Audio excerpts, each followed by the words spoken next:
흥미롭지만 이슈로 정리하기엔 애매한 것들. 아랍 문명이 기원 후 한 400년, 500년까지도 그때까지는 매우 발전을 했었습니다. 커피라는 거는 아랍에서부터 전파가 됐습니다. 아랍에서 처음 발견을 해가지고 유럽으로 전파가 됐다가 아시아로까지 넘어오게 된 케이스인데요. 우리 영어 단어 볼 때도 R이라는 정관사가 붙는 거 있잖아요. 화학의 어원이 이제 알케미스트에서 케미스트리가 나왔잖아요. 그 알케미스트가 연금술을 얘기하는 건데 그 연금술의 R이 요 아랍 문명에서 나오게 됐습니다. 영어의 더 같은 게 아랍 문명의 정관사 R인 건데 영어에서 R이 붙은 단어가 정말 많습니다. 특히나 우리 아라비아 숫자 1, 2, 3, 4, 5, 6, 7, 8, 9, 0 요거 다 아라비아 숫자잖아요. 아랍 문명이 기독교 문명이 부흥하기 이전까지는 정말 부흥을 많이 했던 문명입니다. 근데 지금 보시면 전부 다 이제 재정일치 사회로 돌아가가지고 수니파 시아파 싸우거나 있고 문명의 발전은 정체돼 있고 이런 이슈가 발생을 하고 있잖아요.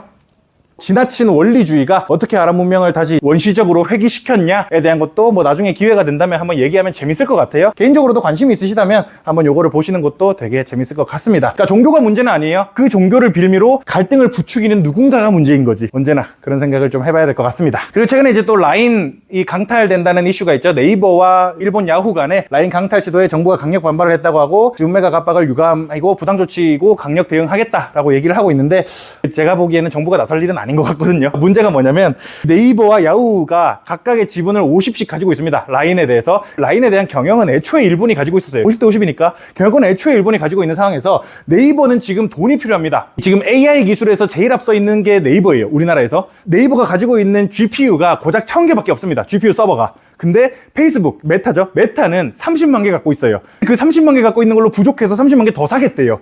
그래서 네이버는 돈이 필요합니다. AI 산업을 어떻게든 양놈들을 쫓아가기 위해서 돈이 필요한데 그래서 뭘 팔려고 해요. 사실 이 라인도 뭐 일본에서 팔려고 말했지만 네이버도 팔고 싶습니다. 돈을 마련해야 되거든요. 팔고 싶은 상황에서 정부가 나서서 이렇게 얘기를 한다는 게 그리고 우리나라 여론도 독도 한국 땅인데 라인도 한국 거야 이렇게 얘기하는 게 아니, 차라리 내가 네이버를 한 주라도 갖고 있으면 그래 뭐 주주니까 라고 하겠는데 독도는 한국 거 맞아요. 근데 라인은 조금 당황스러운 모습들이 많이 보이는 것 같습니다. 여론은 잘 모르면 그럴 수 있습니다. 근데 정부가 나서서 이런 소리를 한다는 게 과연 옳은 일일까에 대해서는 한번 생각을 해봐야 되겠습니다. 네이버 측에서는 주주 이익을 극대화하기 위해 노력할 것이라는 말 외에는 아무 말도 안 했어요.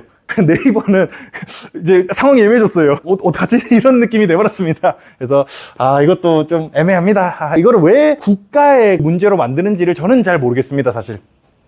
그 다음이 이번에 이제 연준의 통화정책회의 결과 이후로 파월이 이제 멘트를 쳤습니다. 금리 인상까지도 시장은 우려를 하고 있었잖아요. 근데 파월이 선은 그었어요. 금리 인상 가능성은 사실 아직 고려하지 않고 있다라고 선은 그었는데 근데 예상치보다 물가가 끈적하고 있기 때문에 생각했던 것보다 더 길어질 것 같다라고 얘기를 했습니다. 그래서 말은 interest rate will be higher for longer라는 느낌에 가까웠어요. 시장도 오케이 하다가 interest rate will be higher for longer 라고 하니까 시장은 rate cuts by the end of the year 이라고 받아들이는 거죠.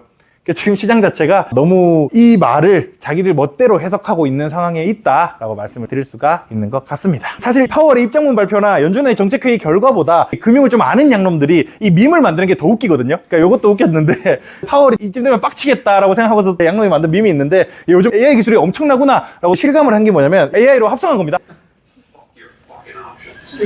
Fuck your fucking zero DTE calls.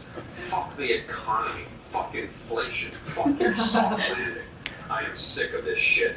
Fuck Wall Street. Fuck you all. I'm fucking out.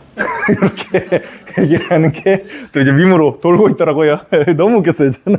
제로 DT 이퀄이 초단기 이제 옵션 시장이 탐욕에 가득 찬 것들을 이제 욕하는 그런 뉘앙스의 내용이죠. 인플레이션이고 월스트리트 보고 족가고 나면 때려칠란다 이런 얘기를 AI로 합성해서 이렇게 얘기를 했는데 이렇게 말한 거 아닙니다. 오해하시면 안 돼요. 직접 말한 게 아니고 합성입니다. 딥페이크입니다. 여기까지가 이제 제가 이번 주에 준비한 이슈였고요. 이번 주 주목할 만한 지표로는 독일의 소비자 물가지수와 미국의 생산자 물가지수 발표가 있습니다. 부처님 오신 날이죠. 미국의 소비자 물가지수 발표가 있겠습니다. 이번에 물가가 높게 나오면 시장은 또 한번 엄청나게 발작을 할 가능성이 있겠죠. 연준이 금리 낮출 줄 알았는데 이런 못 낮추겠는데 라고 놀랄 가능성이 있겠죠. 반대로 금리가 좀 낮게 나오면 시장은 더 환호를 하겠죠. 그래서 요거를 유심히 지켜봐야 될 것 같습니다.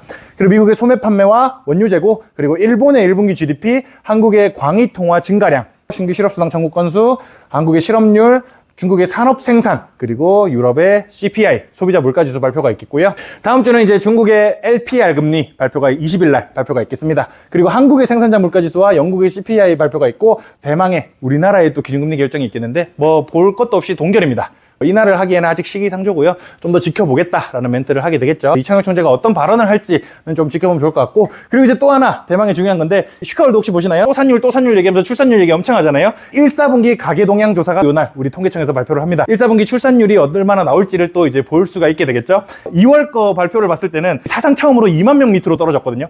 원래 연초에 제일 많이 태어나요, 보통. 1, 2, 3월쯤까지 제일 많이 태어납니다. 그리고 계속 감소하는 모습을 보여주는데 2월임에도 불구하고 2만 명 밑으로 떨어진 게 또 처음이거든요. 그래서 1, 3분기 출산율은 또 어떻게 나올까가 지켜봐야 될 관전 포인트다. 여기까지가 제가 이번 주에 준비한 이슈였고요. 혹시 궁금하신 거 있으실까요?